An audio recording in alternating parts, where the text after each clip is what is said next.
साथ संगत जी, प्रेम से कहिए, धन निरंकार जी। राम राम पया करदा सी मैं, राम मिलाया मुर्शद ने। कि मैं तो सिर्फ राम राम कर रहा था, आवाज़ दे रहा था, माला जप रहा था। मुझे लग रहा था यही सब कुछ है, बस नाम ले लेना। नाम ले लेके कहाँ कहाँ नहीं गया, कहाँ कहाँ नहीं पुकारा। और लगता था शायद यही भक्ति है। लगता था कि जिसने जितना ज़्यादा नाम ले लिया, पुकार लिया, ज़ोर ज़ोर से पुकार लिया, उतना बड़ा ही वो भक्त है। पर फिर जब मुर्शद जीवन में आए, सदगुरु जीवन में आए, तो उन्होंने जिसको मैं आवाज़ दे रहा था, होके मार रहा था, उससे मुझे मिला दिया, राम से मुझे मिला दिया। अब जिसने इस राम के दर्शन नहीं किए, या अभी तक ये आवाज़ उस तक नहीं पहुंची और आज सुन रहा है पहली बार, हो सकता है कि लगे कि ये तो कैसी अजीब सी बात की जा रही है। ऐसा भी क्या संभव है? क्या इस राम से मिला भी जा सकता है?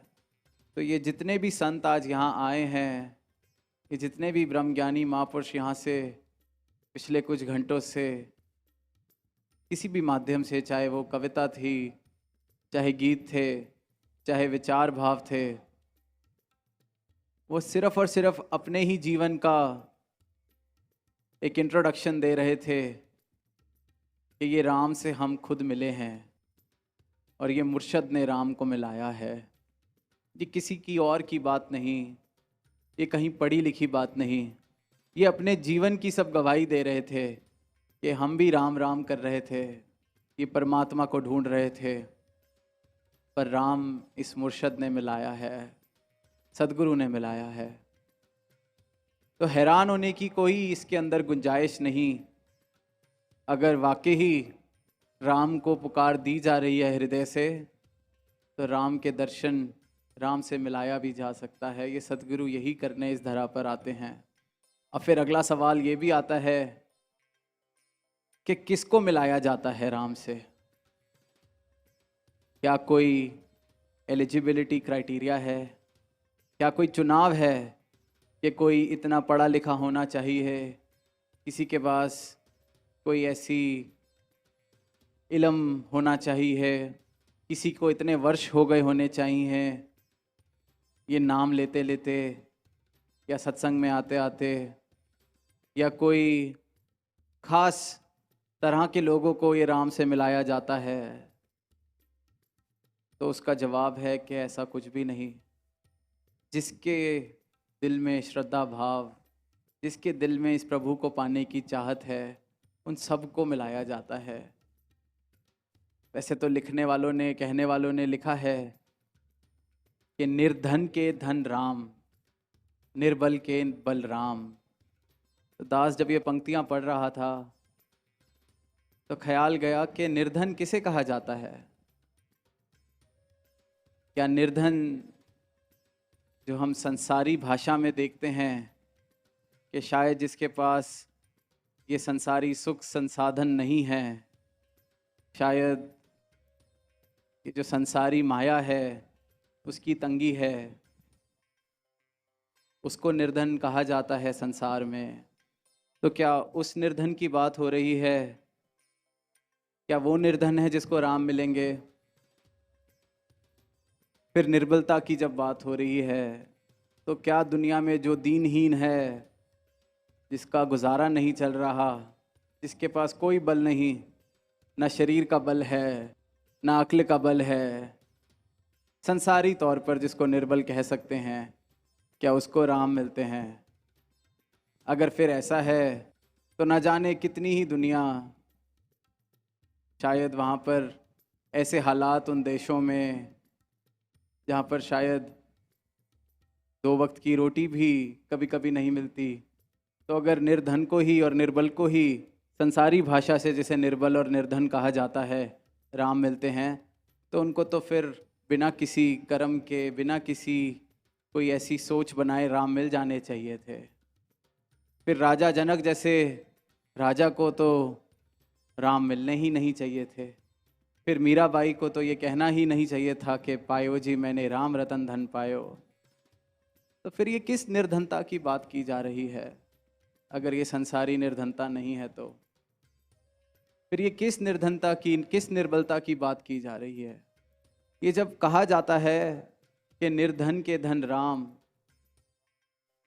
तो ये उस एहसास से कहा गया है, उस बोध से कहा गया है कि चाहे मेरे पास कितना भी धन हो जाए, चाहे मेरे पास कितने ही महल बन जाएं, मैं फिर भी निर्धन का निर्धन ही हूं। ये संसार की सारे साधन मेरे मांगने से पहले भी अगर मुझे मिल जाएं, फिर भी मैं निर्धन का निर्धन। जिसको अपनी निर्धनता का एहसास हो गया, जिसने ये समझ लिया कि ये माया चाहे थोड़ी है या ज़्यादा है, चाहे सारी दुनिया ईर्ष्या करे किसी से कि किसके पास कितनी माया है, उसके पास दुनिया की सारी दौलत भी इकट्ठी हो जाए, फिर भी निर्धनता। जब ये समझ आ जाता है कि मैं कितनी भी किताबें पढ़ लूँ, अक्ल में कितना भी बल जोड़ लूँ, फिर भी निर्बल ही हूँ। चाहे शरीर में भी जितना बल आ जाए, फिर भी निर्बल। तो जब इस निर्बलता का और इस निर्धनता का एहसास होने लगता है, तो ऐसे ज्ञानी को फिर ये राम मिलते हैं, क्योंकि उसके जीवन से अहंकार चला जाता है। उसको दिखने लगता है कि चाहे सब कुछ है फिर भी हूँ तो मैं निर्धन ही। तो ये अहंकार किसका, ये मैं किस चीज़ की, ये किस चीज़ के लिए अपने आप को किसी से ऊंचा माना जाए। तो जब ऐसी हलीमी, ऐसी विनम्रता जीवन में बसती है, तो फिर उसे ये राम मिलते हैं, उसके ये राम हो जाते हैं, उसके ये धन राम बन जाते हैं। तो इन्हीं भावनाओं के साथ जब ये शब्द लिखे गए या कहे गए, तो एक तो विद्वान है जिसने ये शब्दों को दोहरा दिया, कहीं पढ़ लिया कहीं सुन लिया कि निर्धन के धन राम। इसको सुनते हैं तो यही लगता है कि शायद जिनके पास कोई सुख साधन नहीं उन्हीं के राम हो सकते हैं। पर फिर वहीं जब ज्ञानी इन वचनों को बोलता है, तो उसका ये भाव कि हे प्रभु, मुझे जितना भी आपने दिया है सब आपका दिया गया, मेरा इसमें कुछ नहीं, मैं तो निर्धन का ही निर्धन हूँ। आप जीवन में बसेंगे तो इस जीवन का कोई मूल्य है, तो इस जीवन की कोई कीमत है। तो इस प्रकार से निर्धनता का और निर्बलता का एहसास जब होने लगता है, समझ आने लगती है कि ये क्या अहंकार, किस चीज़ का अहंकार, ऐसा क्या है 5 तत्व का शरीर मिला है मुझे भी, जो हर एक इंसान को मिला है। कोई अनोखी बात नहीं, परमात्मा ने एक जैसा बनाया है। हाँ, कुछ कारणवश हो सकता है कि मुझे अच्छे इल्म, अच्छी पढ़ाई करने के अवसर मिल गए, हो सकता है कि मुझे ऐसी अपॉर्चुनिटीज़ मिल गई कि मैं संसार की दौड़ में कहीं आगे किसी नंबर पे खड़ा हो गया, बिल्कुल हो सकता है, और वो उससे कोई परहेज़ भी नहीं। जब राजा जनक को भी ज्ञान हुआ तो उन्होंने गुरु अष्टावक्र से कहा कि अब फिर ये राज्य का क्या करना है। तो उन्होंने कहा पहले इसको कैसे चलाते थे? तो कहते पहले मैं अपना मान के चलाता था कि राज्य मेरा है, पर आपने जब ये ज्ञान दे दिया है तो अब समझ आ गई है मेरा तो कुछ है नहीं, तो अब फिर करना क्या है इस राज्य का? तो गुरु अष्टावक्र ने कहा कि अब तुमने इसको मेरा मान के चलाना है, कि गुरु ने तुम्हें दिया है। तो उसने चरणों में सर रखा कि आपने तो असली मतलब क्या है भक्ति का ये समझा दिया। भागने का तो नाम है ही नहीं भक्ति। और फिर जो राजा जनक के भाव हुए, कहते जब तक अपना समझ के चला रहा था फिर भी मैं शायद गुस्ताखी कर लेता कोई इसको चलाते वक्त, पर अब तो ये आपका है, अब तो मुझे और संभाल के इसको चलाना पड़ेगा, सेवा भाव से चलाना पड़ेगा। तो ये भाव, ये जितना भी धन दौलत बल प्रतिष्ठा सब मुबारक है, ये संसार में आए हैं, गृहस्थ में जिएंगे तो इन सब चीज़ों को कमाना मुबारक है, पर इस एहसास के साथ, इस बोध के साथ कि मैं ये बल, मैं ये प्रतिष्ठा, मैं ये धन, मैं ये नहीं हूँ। ये तो इस जीवन यात्रा को चलाने के लिए मिले हैं।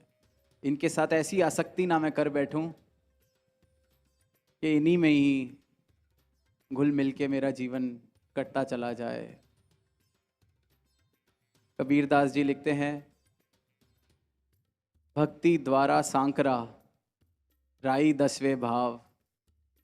कहते हैं जो भक्ति का द्वार है, सिर्फ द्वार की ही बात हो रही है अभी, वो इतना सांकरा है, इतना पतला है, इतना बारीक है कि जैसे राई के दाने के 10वें भाग के जितना पतला, बारीक, सांकरा।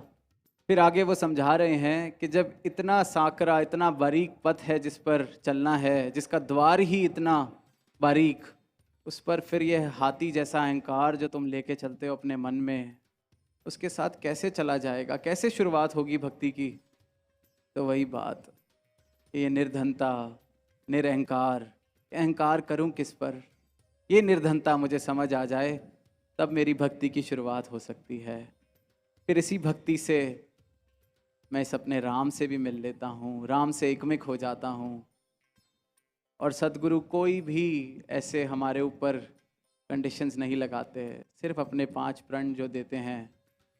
और पहले ही प्रण में जिस कारण मुझे अहंकार होता है, ये जो सांकरा पथ जिसकी शुरुआत मैं नहीं कर सकता अपने अहंकार को तजे बिना, कि तन मन धन इस परमात्मा ने दिया है। जब इस बात का एहसास हो जाए, इस बात का बोध हो जाए, इस बात की समझ आ जाए, तो फिर अहंकार किस चीज़ का। अहंकार तो उसे ही हो सकता है जिसे ये बात फिर समझ नहीं आई। ये जब भाव आता है कि जो ये निर्धन का जो धन है वो परमात्मा, कि जिसको ये समझ आ गया कि सब कुछ इकट्ठा भी कर लिया तब भी निर्धन ही हूँ, तो ये परमात्मा जीवन में बस जाता है। साथ संगत, कहने के लिए बहुत जगह बहुत कुछ कहा जा चुका है, लिखने के लिए, पढ़ने के लिए अनेकों शास्त्र हैं, अनेकों किताबें हैं। जिस भी कवि का, जिस भी संत का, जिसका भी जीवन पढ़ना है, व्यक्तित्व पढ़ना है, पढ़ सकते हैं। जिनकी सिखलाइयाँ पढ़नी है पढ़ सकते हैं।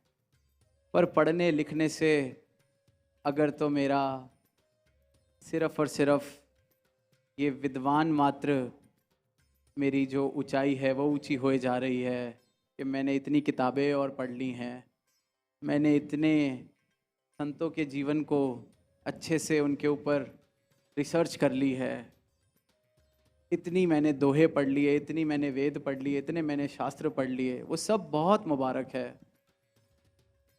पर मेरे जीवन में भी परिवर्तन आ जाए, मैं भी कहीं इस संसार में जो यात्रा करने को मिली है, कहीं ऐसा जीवन ही ना जीता चला जाऊं कि हाथ पल्ले तो कुछ लग नहीं रहा, फिर भी कोई बात नहीं, कल दोबारा करेंगे, कल दोबारा करेंगे, करते करते ना जाने कितने संत ये मैसेज दे दे के, ये पैगाम दे दे के कि ये आनंदमय जीवन बना लो। सिकंदर की भी हमने ना जाने कितनी बार ये मिसाल कि मेरे हाथ बाहर निकाल के मुझे लेके जाना जब मेरा जनाजा निकालो। ये कहने को, सुनने को बातें इतनी बार सुन ली गई हैं कि शायद सुनने में अब बचकानी भी लगती हैं मिसालें। बचकानी इसलिए ही लगती हैं क्योंकि जो भाव है वो जीवन में नहीं उतरा। अगर वो समझ, वो गहन समझ आ जाए तो फिर जीवन जीने का अंदाज ही बदल जाता है। और यही अंदाज सदगुरु प्रदान करते हैं, यही जीवन जीने की कला सदगुरु मेरे जीवन में मुझे देते हैं।